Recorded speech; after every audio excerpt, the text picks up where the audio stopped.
A little bit of both. I mean, I'm not sure, stand in line for the supreme drop or, whatever the quote unquote new drip is or whatever. I mean, I'm a little older, so for me, I definitely support the homies brands. And to be completely honest, I just like to wear things that like make me feel good. You know what I mean? Color palette is cool. My life has been in the gym and with cars, so I really had no need to dress up for work or anything. I mean, I don't own a suit. I don't own a tie. My life has been sweats, shorts, t-shirts, training, and then when it comes to the car culture, I may support some of the auto brands, like I got a couple cool jackets I like to wear by companies like Advan or, Yokohama Tire.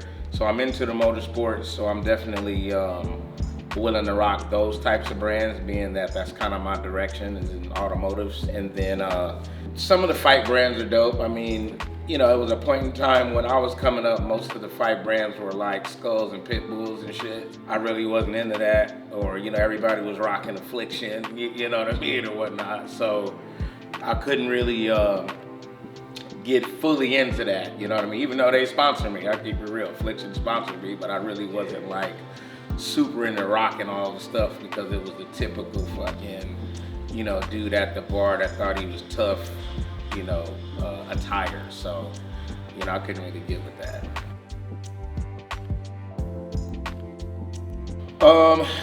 I think I guess I could say I'm a community leader. I think I'm more of a idealist, you know what I mean? I like to sit back and see what's not being done and figure out ways to do it.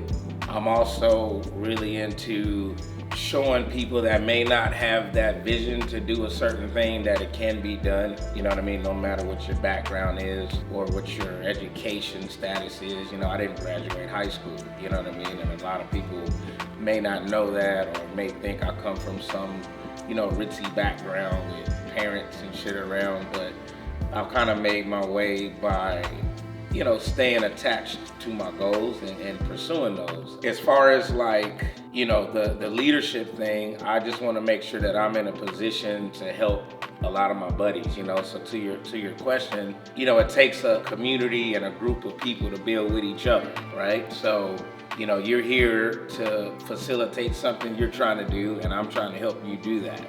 Being able to do those things is what motivates me, just like with Fight Academy. I'm a pillar, I think, in a community now where a lot of people have came together and you've met people through the gym and other work comes from people through the gym. I'm just happy to kind of be that person that laid that groundwork and kind of threw that big rock in the pond, and we just kind of spreading out and doing our thing, and hopefully we can continue to grow what we're doing. Finding manufacturers, it's just trial and error, it's trial and error. I mean, I've bought in a lot of good things, I've bought in a lot of bad things that I've given away. I kind of look at what other people are wearing, and I'll ask people if I see a shirt I like, I'll ask about it. Hey, what type of shirt is that, or where'd you get it from? I try to support, just like I have other people support me, I support others that are in my field. Like, I'm not a professional silk screener or designer, but I know people that are, and I kind of tap onto them, and I keep it very transparent with them to what my knowledge is, you know what I mean, as far as what we're working on. I trust other professionals to be just that, right? Be a professional, and I'm gonna come back as a customer and support them. Like my clothing, the guy that does a lot of my printing, he does printing for Fight Academy, he does printing for VJMU. I've been dealing with him a long time. He's a jiu-jitsu kid, does a lot of printing for a lot of the BJJ gyms,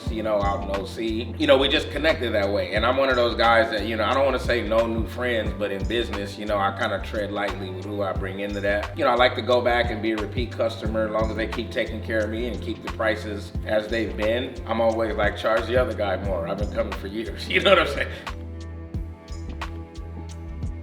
I think initially, if you're gonna start with a clothing brand, you need to know who you're trying to appeal to first. I would say if you're thinking about something that other people are doing, they're already doing it. So you want to kind of find a niche that fits whatever it is you're trying to do. And I mean, I think the most important thing is, not to veer off track. Once you settle down and find something that you feel good about, stay with it, because you don't want to keep shifting up your focus and trying to make people realign with your vision. Like with Fight Academy, we did a logo change a while back. We stuck with that. And I've had people ask me like, hey, why don't you change the logo? And I'm like, well, that's like telling Nike to, change it from a swoosh to a plus sign, right? That's not gonna go over well, because over the years, what people are used to seeing is they're familiarizing themselves with a brand. Once you change something, then you lose that lineage of what it is. Identify what you're gonna be,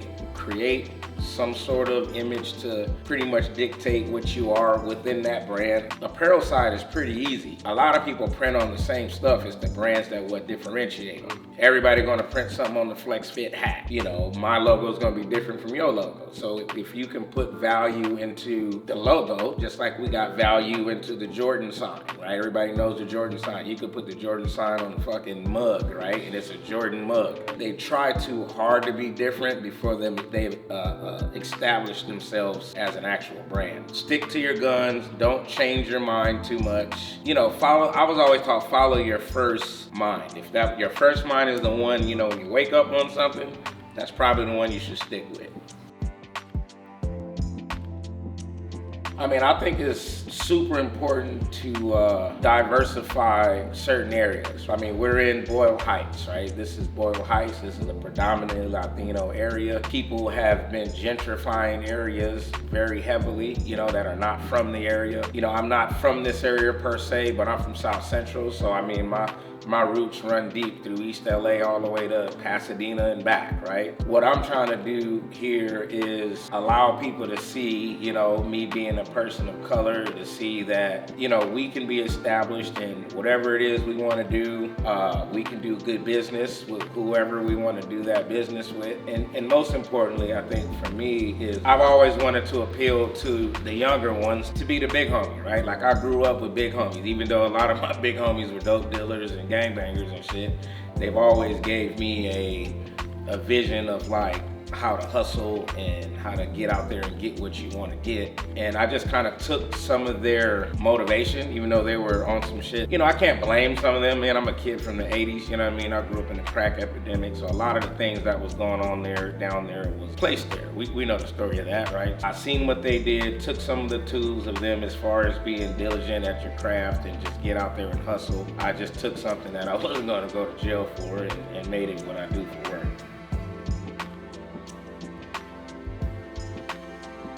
I mean, most importantly, I think I've always, looked people in the face when I talk to them. I treat them, like they are important. I always come to offer something, as far as it's a trade. I'm accessible. I'm one of those people that if you need something, reach out. And I've told people that many times. And I do that consistently. I'll reach out to people that I haven't talked to and just tell them, hey man, if you ever need anything, let me know. I know a lot of people. I got a pretty big network, from an electrician to like a criminal attorney. I got you. Those are those things that has helped me throughout my life. I've had a lot of help, a lot of people that have had my back when I was down and out, when I've, been homeless, I've been everything. People have helped me throughout the way that I've gotten here, and I feel that I need to replicate that and make sure that I have that same amount of accessibility to me, because we're in a time sensitive, life, right? So whatever you do are the things or those little tools that are going to be left over for people to remember you by. So I'm working on my story. I'm working on my hey, you remember Savant? That's the work I'm doing right now, and I think a lot of people need to keep that in mind and work on that story that they're going to be when they leave here, instead of waiting for whatever to happen, or there's people that's like, oh, when I get my money, or oh, when I get this. Just do it now, because tomorrow's not promised. So I've always been one of those that want to help people as well as help myself at the same time.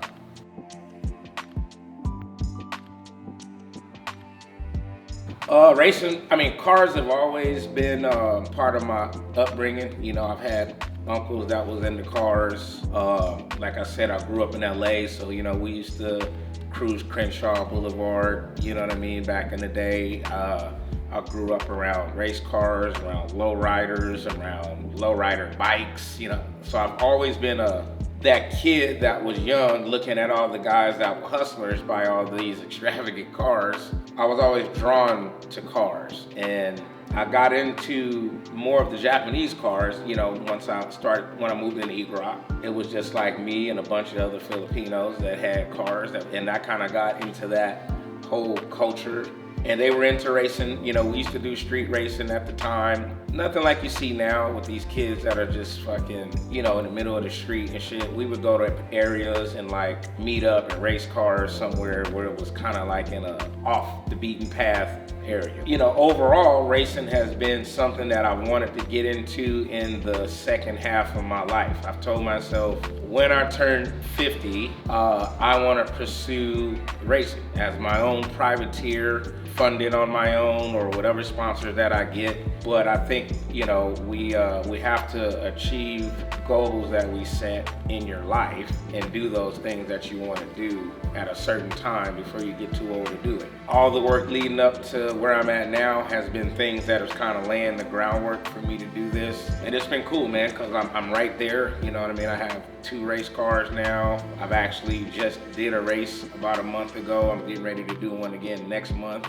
And it's just the start of a long thing that people have been doing a long time, but I will be real with you, it's expensive as fuck. I was the only brother at the track, so you know what I mean, that which was a different thing, which motivated me even more. Like, you know what, I gotta get more of us out there so people can see this is something else we can do too. There's always been that little saying for certain sports or certain things like, man, don't do that, man, that's what all the white boys do. Or this sport is only, like surfing is only a white boy sport. Why is that? You know what I mean? Or skating, which now, if you look at skating, it's transcend all color barriers, right? Like, this is the same thing. I'm just trying to, for myself personally, achieve a life goal, just like I try to do with fighting. And I've done that enough to substantiate myself as a person that does that. And now I'm changing that over into the motorsports. And I'm just gonna ride that out until I can't drive anymore.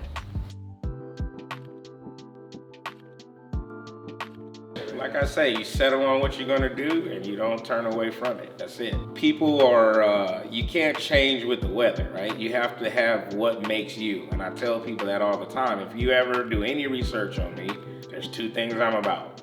You know what I mean? I pretty much live my Instagram. I'm not a poster of bullshit. Like, I'm about fighting and I'm about cars. And I'm okay with that. Like, some people want to be lawyers or doctors, or you want to be some kind of fucking scientist. That's cool.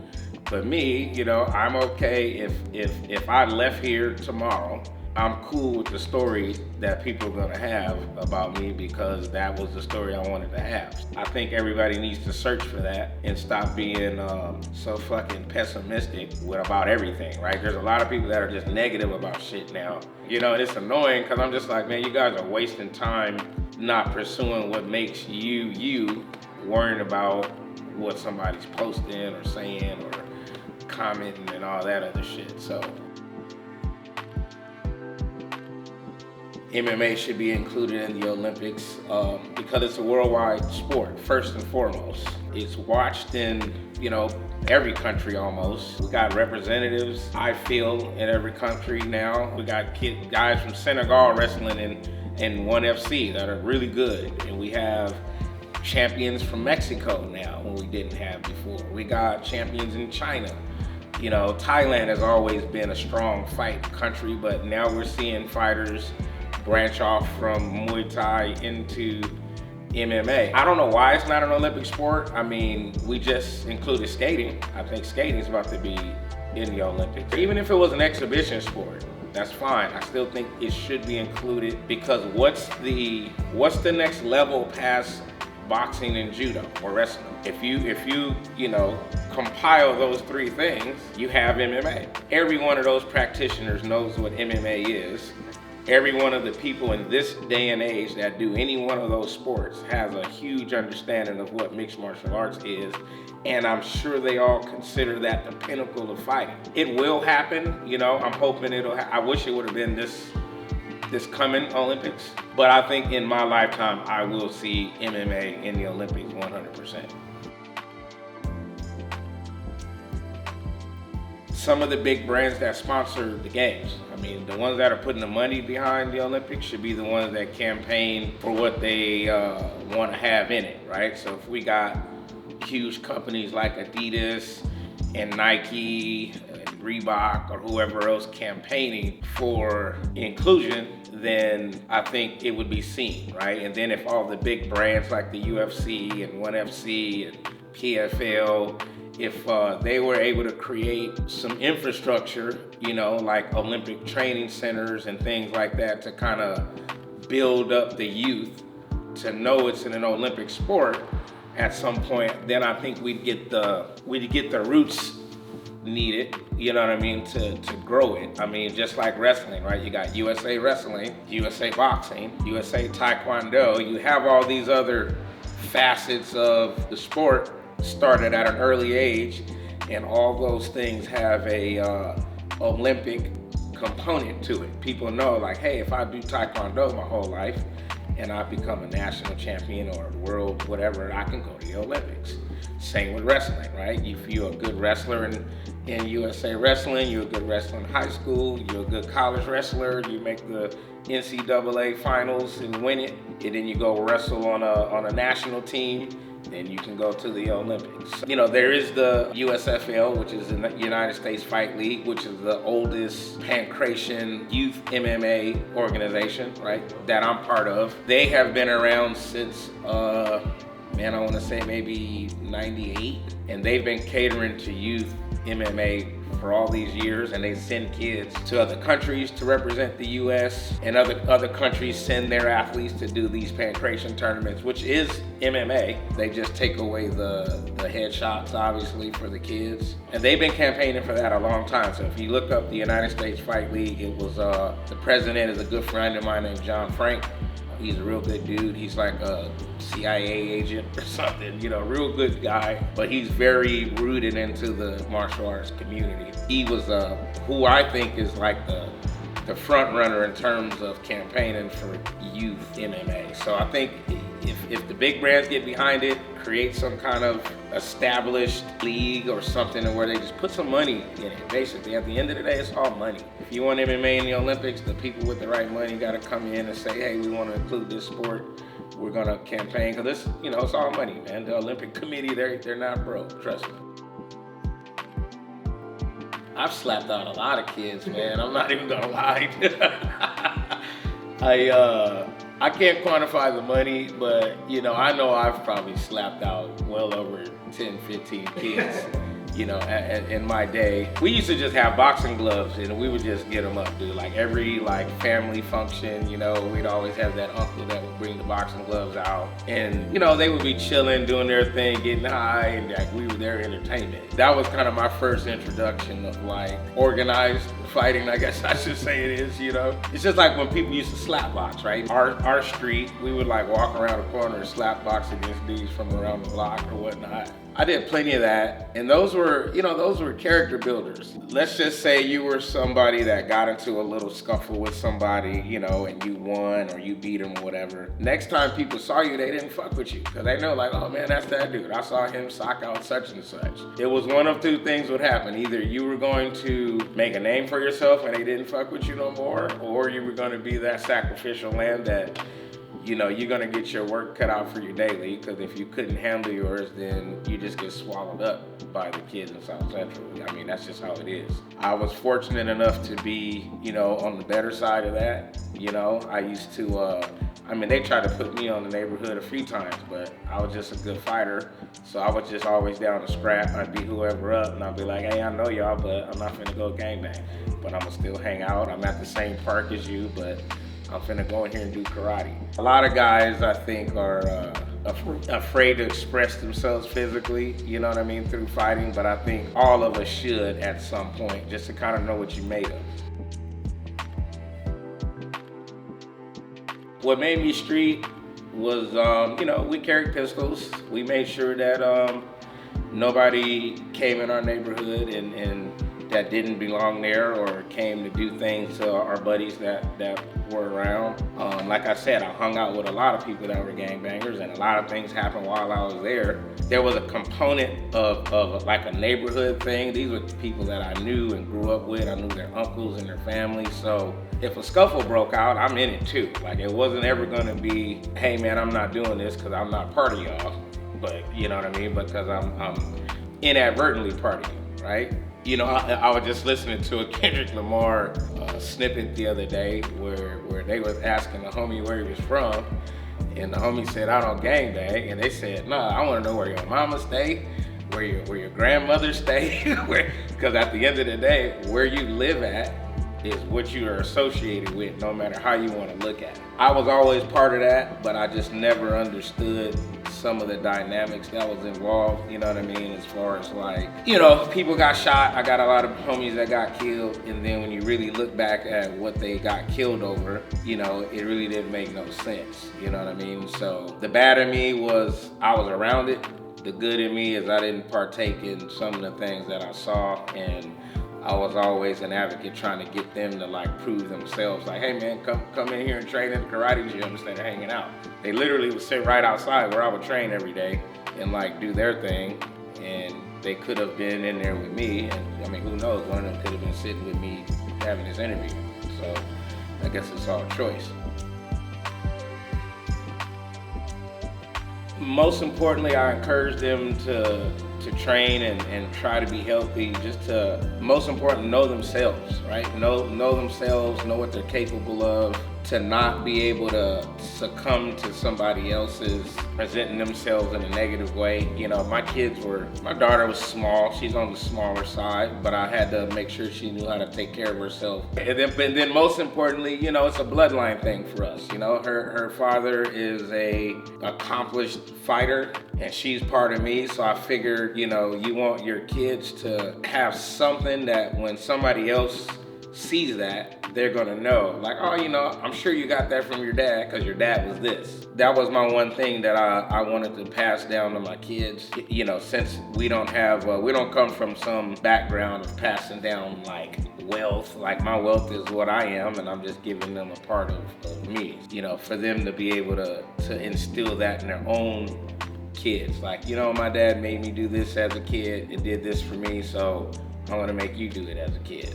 And I think that's just how, I think all of us got that, right? All of us got something that one of our parents may have passed down, or an uncle, or the big homie passed down, that you may keep and harness and pass that on to other people. Number one, social media. You don't want your ass on tape getting beat up. How about that for number one, Number two, people don't help each other now, right? When fights happen now, back to my first comment, social media, right? People would much rather film you getting your ass whooped as opposed to helping you from getting hurt, because for whatever reason, that is gonna cause them, that's gonna bring some gain to them in their social media profile or whatever, right? I think we've been super desensitized when it comes to that kind of shit. Everybody is in this search for, did you see my post, or did you like that, or man, did you see what I posted the other day? And then everything is now double tap and swipe and what's next, right? We can see the most foul shit ever and instantly need something else within 2 seconds of seeing somebody fall off a building, right? Or get beat up by 50 people to death. And we're just gonna like swipe past that, and that is the end of it, So I think we need to learn how to be more humble. We need to learn how to take care of ourselves physically, just for the simple fact that nobody else is gonna take care of you. And most importantly, I feel nobody wants to be at the mercy of another person. So, that's my thing. So if you can't fight, buy a gun. Fuck it. I would say good job, kid. You know what I mean? Like, you stuck to your guns. You became what you've always knew you were, and you've created lanes for other people to be what they want to be, and that was all part in the plan. So I mean, I tell myself, good job, not to be cocky or anything, but you know, there's a reason that I'm sitting here doing this, and I think there's a reason that anybody that is quote unquote special or a pioneer or anything, you know, I look at it as just something that everybody has, but not everybody knows how to harness, you know what I mean? So I think learning yourself first and not allowing anybody else to tell you anything that you are or aren't, you know, don't take no shit from nobody and never quit. That's it. Booyaka.